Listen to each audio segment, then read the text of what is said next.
வண்டியை ஓட்டிட்டு வந்துட்டு இருக்காரு. ஸோ எதிர்பாராம ஒரு ஆக்சிடென்ட் ஆயிருக்கு. அந்த வீடியோ தாங்க ஃபுல்லாக நீங்கள் பார்க்க போறீங்க. ஸோ லாஸ்ட்டில் பார்த்தீங்கன்னா உங்களுக்கு ஃபுல்லாக தெரியும். ஸோ நல்லா வண்டி ஓட்டிகிட்டே வந்திருக்காரு.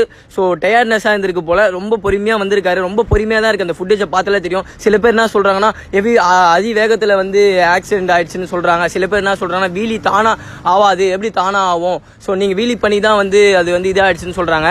அப்படிலாம் கண்டிப்பாக கிடையாது. இந்த வீடியோ ஃபுல்லாகவே உங்களுக்கு இந்த வீடியோவில் தெரியும். ஃபுல்லாக பாருங்கள். ஸோ அதெல்லாம் பார்த்தீங்கன்னா நல்லா கேஷுவலாக பக்காவாக வண்டி ஓட்டிட்டு வந்திருக்காரு. ஆனால் அவருக்கு என்னன்னு தெரியலங்க. ஆனால் பேசிகிட்டே தான் வந்திருக்காரு.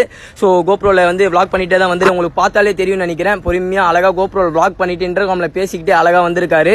அந்த ஆக்சிடென்ட் ஆகிறதுக்கு ஒரு 1 minute தாங்க முன்னாடி இந்த ஹைவே பார்த்தீங்கன்னா டவுன் இறங்குவார். சர்வீஸ் ரோடு ஹைவே பார்த்தீங்கன்னா வேலை நடந்துட்டு இருக்கு. அந்த சர்வீஸ் இறங்கிட்டாரு உங்களுக்கு தெரியும்னு நினைக்கிறேன். ஸோ அந்த சர்வீஸ் ரோட்டில் அழகாக வரும்போது ஸோ அழகாக வண்டி ஓட்டிட்டு வந்திருக்காரு. பொறுமையாக தான் வந்திருக்காரு. ஸோ அதிவேகம்லாம் கிடையாதுங்க.